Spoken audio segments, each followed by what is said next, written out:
네, 우리 오늘 이렇게 또 예배로 이 자리에 함께 모여서 너무나 감사합니다.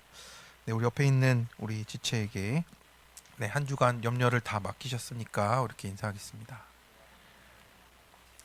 네, 네, 염려를 다 맡기고 사는 게 말처럼 쉽진 않습니다. 근데 하나님께 그때그때 꼭 의지하며 나아가시기를 축원합니다. 요즘에 뉴스를 볼 때마다 참 세계 정세가 참 녹록치가 않습니다.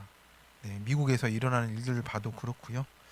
우리나라는 특히 또 이번에는 또 관세 압박도 또 시작이 돼서 또 지금 합의점을 찾지 못했다고 그래서 이제 또 기업과 민생 경제에 위상이 좀 걸린 상황입니다. 그래서 각각 나라들이 자국 우선주의들을 좀 표방하는 것 같습니다.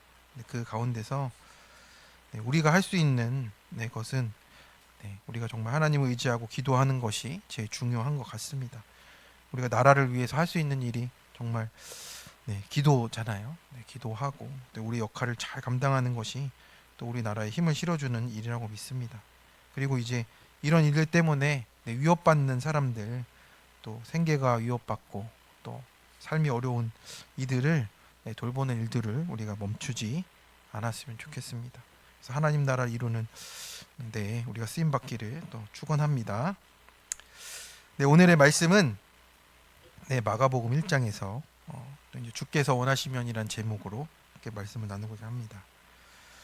오늘 이제 본문 앞까지의 마가복음의 1장의 내용은 그야말로 폭풍이 질주하는 것처럼 예수님의 그 공생의 흔적을 이렇게 달려가는 것처럼 이렇게 설명하고 있습니다. 예수님이 복음을 시작하시고 또 그 회개가 선포되고 제자들이 부름을 받고 귀신이 떠나가고 병자들이 줄을 지어서 고침을 받는 그 내용이 이렇게 쭉 나와 있습니다. 가시는 곳마다 이제 사람들 눈에는 예수님만 붙들면 인생이 바뀔 수 있다라는 이제 기대가 가득하게 되는 거죠.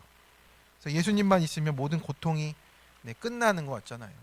정말 그 동네 사람들은 예수님을 절대로 보내지 않으려고 했던 것 같아요. 그런 기대가 충만했던 바로 그 다음 장면이 오늘 본문의 시작이 됩니다.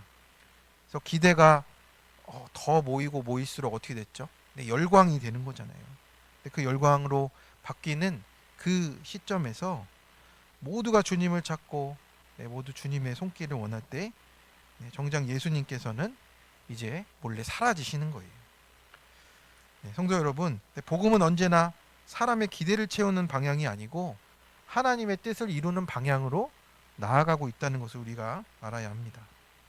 그래서 우리는 흔히 내가 원하는 것을 주님이 들어 주실 때 은혜 받았다라고 말하잖아요. 하지만 주님은 오늘 우리에게 질문을 던지시는 거예요. 내가 지금 나를 원하느냐, 아니면 내가 해줄 그 일을 원하느냐라고 이제 물어보시는 거죠. 그래서 우리는 주님이 가시는 길보다 지금 나의 문제에 더 집중하고 또 집착할 때가 얼마나 많은지요. 주님이 원하시는 것에는 관심이 없는 우리의 모습이지 않은가, 오늘 우리를 돌아보게 하는 겁니다. 첫 번째로 복음으로 살리고자 내게 찾아오신 겁니다. 오늘 혹시 긴급한 일과 중요한 일 사이에 우리가 혼란할 때가 있잖아요.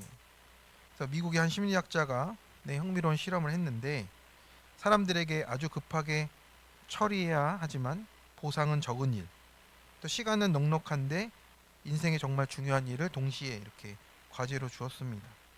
그런데 대부분의 사람이 어떻습니까? 보상과 상관이 없이 당장 급해 보이는 일에 몰두하더랍니다. 이것이 어떤 겁니까? 긴급함의 함정인 거예요. 그래서 오늘 본문의 예수님의 주변의 사람들도 딱 그랬습니다. 수많은 병자가 이제 소문을 듣고 문 앞에 줄을 서 있는 거예요. 제자들은 이제 또 들떠서 외치는 거죠. 주님, 모든 사람이 줄을 찾습니다. 지금 물 들어올 때 놓아줘야 한다는 거잖아요. 그래서 당장 고쳐달라는 사람들의 비명과 아우성이 있고 또 그것을 또 거절하기가 힘든 것이 우리 상황입니다. 긴급한 요구 가운데 늘 놓이는 것이죠. 그런데 예수님은 그 긴급함의 함정에 빠지지 않으셨습니다. 우리 마가복음 1장 35절을 같이 한번 읽어 보겠습니다. 새벽 아직도 밝기 전에 예수께서 일어나 한적한 곳으로 가사 거기서 기도하시더니, 그래서 예수님은 가장 바쁜 상황과 시점에 가장 조용한 자리로 가셨어요. 그래서 여기서 한적한 곳은 헬라어로 에레모스란 단어인데 광야란 뜻이에요. 그래서 광야는 단순히 조용한 장소가 아니고 사람의 소리가 사라지고 하나님의 뜻이 분명해지는 장소로, 또 기도의 자리로 우리에게 또 주어집니다. 그래서 내가 하고 싶은 일, 또 아우성치는 사람들의 요구에 휘둘리는 것이 아니고 예수님께서는 이제 아버지의 뜻을 다시 확인하기 위해서 기도로 나아가신 거예요. 그래서 밤늦게까지 이렇게 무리들에게 시달렸던 제자들은 예수님을 따라와서 주님께 또 말하잖아요. 모든 사람이 주를 찾습니다. 이 말은 어찌 보면 굉장히 매력적인 말이 되는 겁니다. 인기가 있다는 말이고, 지금 당신을 필요로 한다는 뜻이고, 사역이 확장되어질 수 있다, 이런 말들입니다. 말만 들어도 이렇게 좋은 상황들이 펼쳐질 수 있는 것 같아요. 제자들도 힘들었지만 이것이 마냥 싫지는 않았을 겁니다. 이제는 뭔가 되는구나 생각을 했을 거예요. 그러나 예수님은 단호히 대답하십니다. 우리 38절에 같이 한번 읽어보겠습니다. 이르시되 우리가 다른 가까운 마을들로 가자. 거기서도 전도하리니 내가 이를 위하여 왔노라 하시고. 아멘. 그래서 예수님은 머무는 사역보다 지금 떠나는 사역을 택하셨어요. 새벽 기도 가운데 사명을 확인하셨잖아요. 왜 그렇습니까? 주님이 찾아오신 것은 이제 사람들의 환호와 병고침이 그 목적이 아니었습니다. 복음을 전하는 것이 목적이 되신 거예요.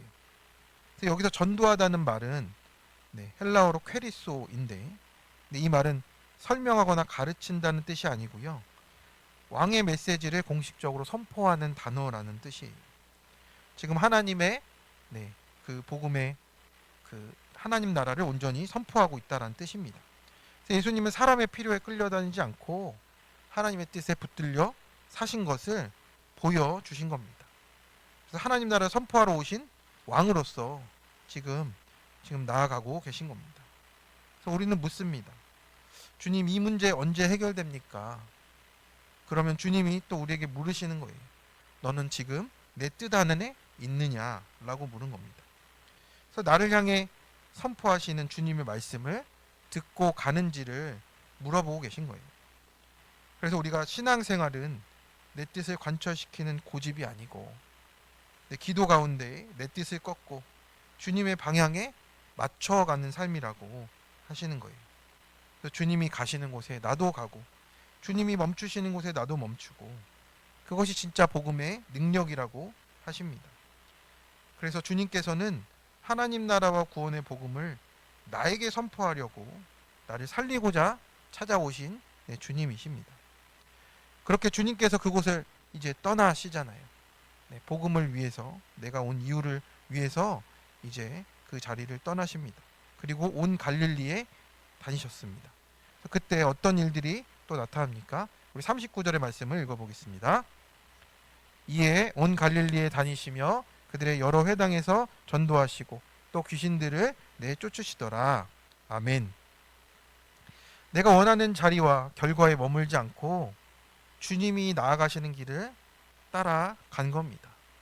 그래서 그 자리에서야 비로소 우리의 삶에 정말 우리를 묶고 있는 귀신들이 떠나가고 하나님 나라가 임하는 진짜 역사가 나타난다라는 거예요. 그래서 주님의 가시는 길을 우리가 또 구해야 하는 거예요. 나의 모든 것을 채워주십시오, 바꿔주십시오, 또 고쳐주십시오가 먼저가 아니고 주님이 지금 가시는 길에 우리가 같이 가야 한다라는 뜻입니다. 적용 질문입니다. 나는 상황과 사람들에게 끌려갑니까? 한적한 큐티와 기도의 자리에 나아갑니까? 나는 지금 문제 해결에만 초점이 있습니까? 복음을 위해 나아가신 주님께 무엇을 구합니까? 복음으로 나를 살리셨던 자리는 어디입니까? 두 번째입니다. 영적 나병의 자리에서 주님께 나와 엎드립니다. 네, 성도 여러분, 오늘 본문에 나오는 이제 나병, 이제는 한센병이라고도 말하죠. 가장 무서운 특징은 무엇입니까? 그것은 통증이 사라진다라는 거예요. 살점이 떨어져 나가고 손가락이 문드러지는데 아프지가 않은 거죠. 불에 데워도 날카로운 곳에 베어도 고통이 없는 병입니다. 그래서 고통을 느끼지 못하니까 뭐 방어할 수도 없고 또 생각도 못하고 결국 온몸이 파괴되는 그런 죽음에 이르는 병이 된다고 우리가 잘 알고 있습니다. 그래서 우리가 무서워해야 되는 것은 무엇입니까? 아파야 될 상황에 아픔을 못 느끼는 게 우리의 문제라는 거죠. 그래서 이제 주님은 가까운 한 마을로 가셨습니다. 이제 복음이 나아가는 길에 한 사건이 생긴 거예요. 우리 마가복음 1장 40절을 같이 한번 읽어보겠습니다. 한 나병 환자가 예수께 와서 꿇어 엎드려 간구하여 이르되 원하시면 저를 깨끗하게 하실 수 있나이다. 아멘. 나병은 그때 어떤 의미예요? 당시 사회에서 철저히 죽어진 존재잖아요. 율법에 따라 공동체에서 격리되고 성전에 가서 예배도 못 드리는 사람이. 그러니까 누군가 다가오면 스스로 부정하다 외치며 돌팔매질을 해야 됐고요. 그 존재 자체가 금지된 사람이 되어버렸습니다. 그러니까 요즘 말로 하면 문제 있는 사람이고 가까이 하기 불편한 사람이고 공동체에서도 애매한 사람이. 그래서 영적으로 나병은 죄로 인해서 하나님과 사람에게서 끊어지는 소망이 없는 상태에 놓이게 되는 겁니다. 그런데 이 사람이 지금 예수님 앞에 나왔습니다. 그래서 나병 환자가 사람들이 가까이 올 수가 없는 거잖아요. 그런데 돌맞을 각오를 하고 죽음의 위협을 무릅쓰고 지금 예수님께 나왔다라는 겁니다. 그래서 예수님 앞에 꿇어 엎드려서 간구하고 있는 겁니다. 성도 여러분, 지금 주님 앞에 영적인 나병 환자 같은 모습을 내 모습을 애통해 하면서 내 체면과 사람들의 시선과 내 위협을 무릅쓰고 주님 앞에 간절히 나아가고 있는지, 고난을 고난으로 여기지 못하고 고통도 느끼지 못할 때는 우리가 이런 기도가 나오지 않는다라는 거죠. 그런데 그 속에서 지금 이 나병 환자는 간절히 주님께 나아가고 있습니다. 그래서 어떻게 말했습니까? 주님이 원하시면 저를 깨끗하게 하실 수 있습니다. 아멘입니까? 지금까지 예수님께서 공생애를 시작하시고 수많은 사람을 또 고쳐주면서 심지어 제자들도 불러서 데리고 다녔는데 이런 믿음으로 주님께 나온 사람은 마가복음에서 이 사람이 처음이에요. 나중에는 더 나오지만 처음으로 이 사람이 그렇게 믿음으로 나왔습니다. 근데 그 고백을 살펴보면 이렇잖아요. 주님, 저는 깨끗하지 않습니다. 주님만이 하실 수 있습니다. 또 주님이 원하시면 깨끗게 하실 수 있습니다. 이 고백에 믿음의 정수가 담겨 있는 것입니다. 이 고백에서 우리가 좀 중요하게 생각할 말은 이겁니다. 하실 수 있습니다가 아니고 주께서 원하시면이란 뜻이에요. 이게 헬라어로 에안델레이스인데 만일 당신이 원하신다면 이란 뜻입니다. 이 말은 체념이 아니고 더 깊은 믿음으로 들어가는 거예요. 결과를 요구하지 않고 결정권을 주님께 맡겼잖아요. 주님이 하실 수도 있고 하시지 않을 수도 있다라는 것도 믿겠다라는 겁니다. 그래서 이 나병 환자는 자신이 더럽다는 사실을 부인하지 않고 왜 이런 병에 걸렸나고 따지지도 않고 그저 있는 대로 주님 앞에 엎드리고 있어요. 그러니까 주시니도 여호와시오, 취하시니도 여호와시오 하면서 다만 엎드릴 뿐이었습니다. 청년의 간증을 좀 봤습니다. 갑작스러운 안구 통증이 와서 대학병원에 검사를 다 받았답니다. 근데 안약도 소용없고 또 진단도 해봐도 아무 소용이 없었답니다. 그래서 업무 특성상 컴퓨터를 오래 봐야 되는 직업이었는데 통증이 계속 와서 한계를 느끼고 이제 겨울 수련회를 갔답니다. 오늘 나병 환자처럼 이제 하나님께 울부짖으며 기도하면서 통증이 사라지지 않아도 고난을 잘 감당하며 가겠다고 이렇게 기도하며 나갔답니다. 근데 수련회 후에 한 형제를 소개받았대요. 또 죄패와 아픔을 나누면서 예수님 이야기를 나눌 수 있었고, 긍휼히 여기는 그 형제와 함께 이제 결혼 약속을 하게 되었답니다. 네, 하나님이 좀 다른 방법으로 또 응답해 주시네요. 근데 직장 생활은 더 고난이었답니다. 이제는 공황 장애까지 와서 이 치료를 위해서 직장을 내려놓을 수밖에 없는 상황이 됐답니다.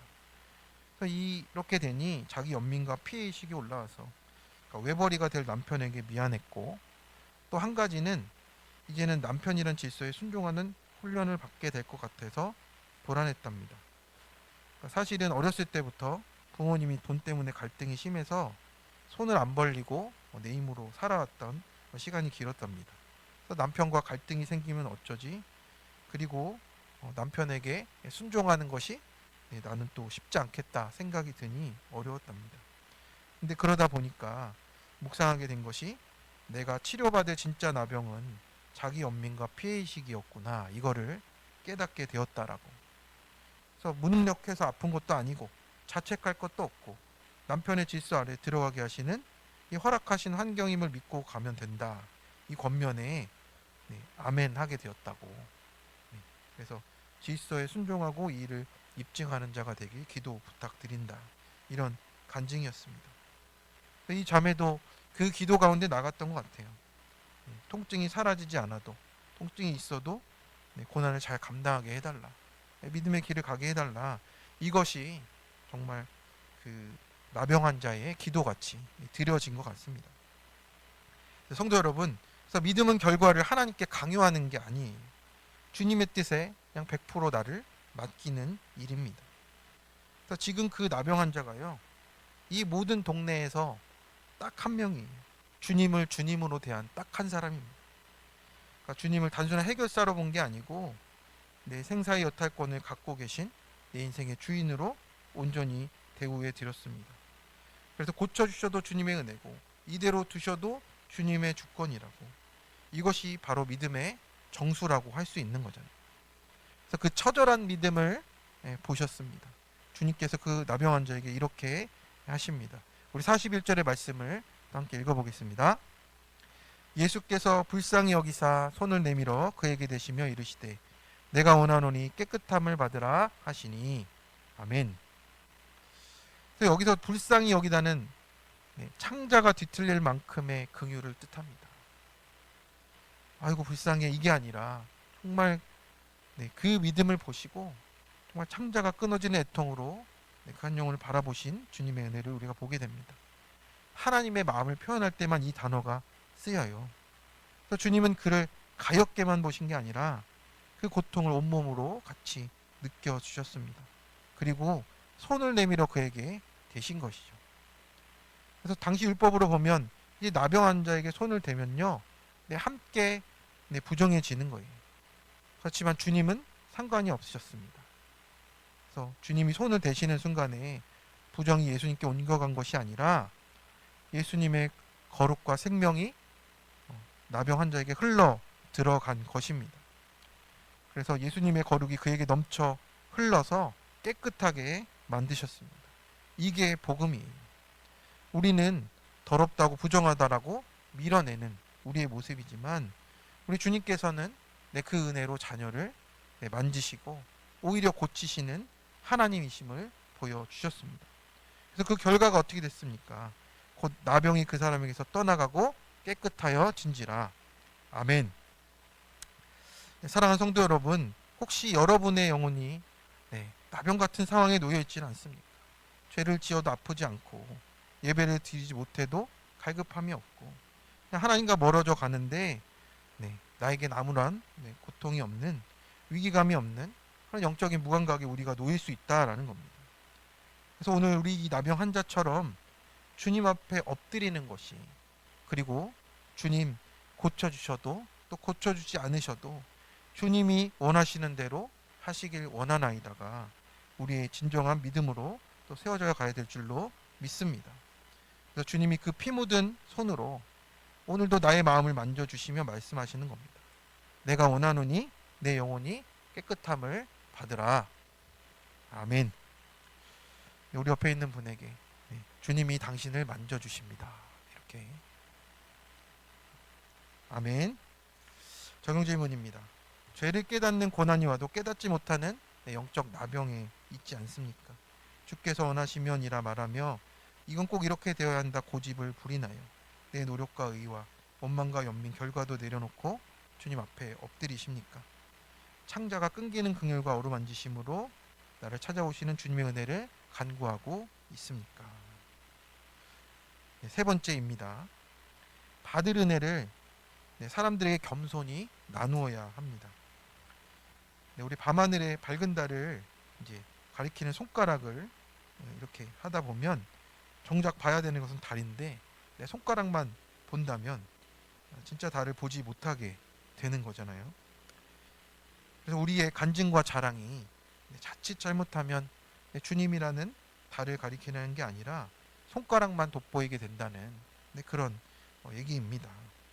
그래서 오늘 본문에서 예수님이 그 나병 환자를 고쳐주시면서 말씀을 하셨어요. 아무래도 알고 계셨던 것 같습니다. 곧 보내시며 엄히 경고하셨습니다. 이르시되 삼가 아무에게도 아무 말도 하지 말고 가서 내 몸을 제사장에게 보이고 내가 깨끗하게 되었으니 모세가 명한 것을 드려 그들에게 입증하라 하셨습니다. 그래서 나병을 치유받은 사람은 인생 최고의 기쁨을 맞이한 거잖아요. 아무리 해도 애써도 낫지 않던 것. 그래서 사람들에게 또 소외당하고 무시당하고 쫓겨났던 그 모든 것을 이제는 끝났다라는 생각이 들었을 겁니다. 그런데 주님은 그에게 아무에게도 말하지 말고 제사장에게 가서 몸을 보이라고 엄하게 말씀을 하셨어요. 그래서 왜 그랬나 생각을 해보면 이렇습니다. 기적 자체가 목적이 되는 것을 지금 막고 계신 거예요. 그러니까 주님을 단순히 병 잘 고치는 분으로 우리가 오해할 수 있는 거잖아요. 그래서 율법의 절차를 밟아서 그가 온전하게 또 사회의 일원으로 또 회복되어지기를 또 그 가운데 다시 회복되어지기를 원하셨습니다. 그런데 이 나병 환자는 그것을 깨닫지는 못했죠. 기적의 흥분보다 말씀의 순종이 앞서기를 바라셨던 겁니다. 그래서 우리가 받은 은혜와 기적은요, 내 자랑거리가 아니고 우리를 순종으로 이끌어 주시는 겁니다. 그래서 우리는 이렇게 생각해요. 병치유가 잘 되면, 질병만 고쳐지면 된 것이다. 그래서 어려울 때는 주님을 찾고 그 병원에서 그렇게 붙잡다가 또 나와서는 또 시들시들해지고 주님을 잘 안 찾게 되고 또 그때 그런 은혜가 있었지 넘어가게 되는 일이 생기기도 하는 겁니다. 하지만 어떻습니까? 우리가 그 병으로 말미암아 무엇이 회복돼야 되는 겁니까? 순종이 회복되는 거예요. 순종이 회복되는 것이 진짜 회복이라고 오늘 우리 말씀하시는 겁니다. 하나님과의 관계가 회복되는 것이 진정한 치유인 거예요. 병이 다 고쳐졌는데 다시 옛날 불순종으로 돌아가면 그게 치유가 맞냐는 겁니다. 그래서 그것은 치유가 아니고요. 우리가 착각하고 있는 거예요. 그래서 나병에서 치유받은 사람은 그 후에 어떻게 했습니까? 45절입니다. 그러므로 예수께서 다시는 드러나게 동네에 들어가지 못하시고 오직 바깥 한적한 곳에 계셨으나 사방에서 사람들이 그에게로 나오더라. 그렇습니다. 그는 나가서 이 일을 많이 전파했습니다. 그런데 여기서도 아까 주님이 전파하셨던 단어 케리소가 또 같이 쓰이는 거예요. 지금 누가 선포하고 있는지, 어떤 중심으로 선포하고 있는지가 지금 비교가 되고 있는 거죠. 대조가 되고 있는 거예요. 사실 그 기쁨을 말 안 하고 버틸 수는 없는 거예요. 참 기쁜 일이 맞습니다. 그런데 그 중심이 어떤 것이냐 우리에게 말씀하고 있는 거죠. 그가 떠들고 다닐수록 기적에만 또 매몰되는데 정작 주님은 이제 동네에 들어가기가 어렵고 바깥 한적한 곳에 계실 수밖에 없는 거예요. 그래서 우리가 우리 중심이 되어버리면 주님을 이렇게 한적한 곳으로 밀려나는 것처럼 우리의 삶이 이렇게 바뀌게 된다라는 거죠. 그러니까 우리가 이럴 수 있어요. 내가 드러날수록 예수님은 가려집니다. 내가 중심에 서면 설수록 주님이 외곽으로 밀려난 거예요. 복음의 역설이 되는 거죠. 그래서 우리의 모습도 이런 장면과 비슷합니다. 은혜를 받았다 하는데 주님이 명령하신 순종의 자리, 또 제사장에게 보이는 절차는 생략하는 거예요. 내가 경험한 기적과 받은 복과 만난 주님을 이야기하지만 어느 순간 그 이야기가 나 자신의 이야기가 되어버리는 문제가 있다라는 겁니다. 꼭 간증만이 아니고 우리의 삶의 자리에서도 마찬가지입니다. 그래서 성도 여러분, 은혜는 자랑할 재료가 아니라 순종한 힘인 줄로 믿습니다. 진정한 간증은 내 입술에 미사여구에 있는 것이 아니고요. 주님이 명하신 자리에서 묵묵하게 제사장에게 몸을 보이듯이 주님의 은혜를 입증하라고 하십니다. 그래서 내가 받은 치유와 회복이 내 기쁨에 취한 자랑으로 끝나면 그것은 그냥 휘발되는 기적일 뿐인 것이죠. 그래서 하지만 그 은혜를 가지고 주님의 길을 예비하는 겸손한 약재료로 사용하시기를 바랍니다. 그러면 그것은 영혼을 살리는 구원의 열매, 또 나부터 살리고 내 가정을 살리고 또 우리 공동체를 살리고 나라를 살리는 일로 쓰여지게 하실 줄로 믿습니다. 적용 질문입니다. 영적 나병에서 나를 치유하신 은혜와 간증은 어떤 것입니까? 그 은혜와 간증이 내 기쁨에 취해 자랑이 되지 않습니까? 제사장에게 입증하듯 겸손히 영혼을 살리는 약재료로 쓰고 있습니까? 말씀을 맺겠습니다. 성도 여러분, 오늘 본문은 우리에게 하나의 고백을 남겨줬습니다. 주께서 원하시면. 이 말씀은 포기가 아니에요. 가장 깊은 신뢰에서 나오는 겁니다. 내가 원하는 결과를 내려놓고 주님의 뜻에 순종하는 믿음을 우리에게 말씀하십니다. 고쳐주셔도 감사하고 안 고쳐주셔도 감사합니다. 설명해 주셔도 감사하고 침묵해 주셔도 신뢰하겠습니다. 주께서 원하시면 내 인생을 사용하여 주옵소서. 그래서 우리가 그 주님의 손길이 닿을 때 우리의 영적인 무감각이 또 살아나고 문드러진 마음에 새살이 솟고 끊어졌던 하나님 나라의 관계가 회복될 줄로 믿습니다. 그래서 우리 이번 한 주도 복음을 붙잡고 힘차게 나아가시는 우리 성도님들 되시길 간절히 축원합니다. 아멘.